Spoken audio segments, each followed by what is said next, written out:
I'm Jen Pino-Gallagher. I'm the director of the Food and Ag Practice Group at M3 Insurance, and I'm here with DuCharme, our senior client executive working with our food and ag clients. We know that there's a lot of volatility and opportunity from farm all the way to the food processors. Talk a little bit, Ben, about some of the challenges you're seeing in the insurance marketplace, and we'll also talk about maybe some of the opportunities. Property continues to be one of the hardest lines of coverage for our food and ag clients, largely driven by reduced capacity among admitted carriers, which means the ability of coverage or the amount of coverage that they're willing to offer is maybe less than it was 5 years ago. We're seeing a lot of those programs going to shared and layered programs, which means multiple carriers participating in a tower to meet the need of the full insured value. And a lot of focus has been lately on sprinkler systems, which oftentimes are lacking, particularly in older facilities, as well as a focus on combustible dust exposure. Mm-hmm.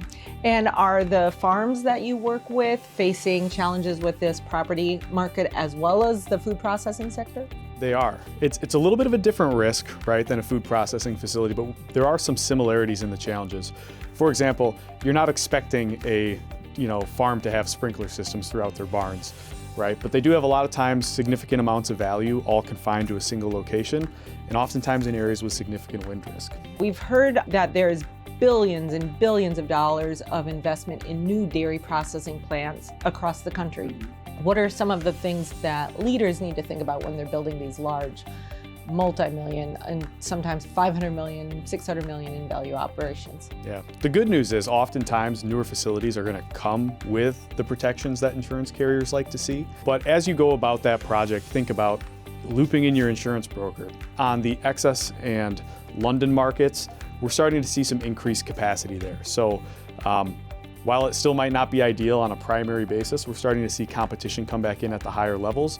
And so, having those right protections in place on your newer facilities opens you up to having a little more flexibility and maybe some different options kind of at your fingertips when it comes to insuring your property.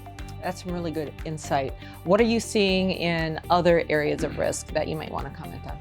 We're starting to see hardening coming on liability lines. So I think really focusing on fleet. Fleet is probably where you're going to start to see the most of it. It's a good time to take a look at your fleet safety manual, any controls you have in place, and another good opportunity to loop your broker in on, hey, what are we doing and what can we be doing to maybe get out in front of this before it becomes an issue?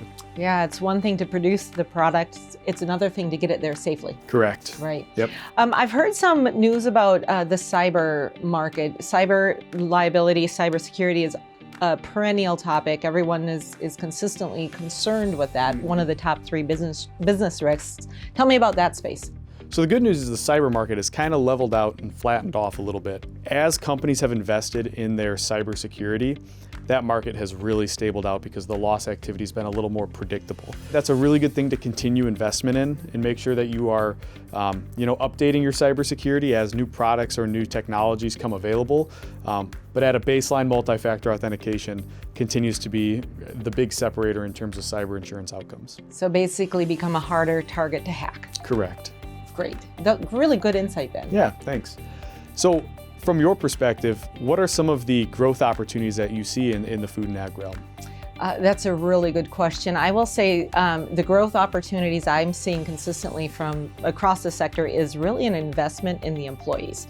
Whether there's a 2-person operation or 2,000 employees, I've seen a lot of emphasis in training of their employees, especially in the safety space. I'm also seeing more interest in accessing both training grants, federal resources to help support the workforce. Employees are one of the greatest assets that a company has, so I'm really encouraged to see that level of emphasis on the employees. If you want to learn about these or any other topics, reach out to our food and ag team here at M3 Insurance.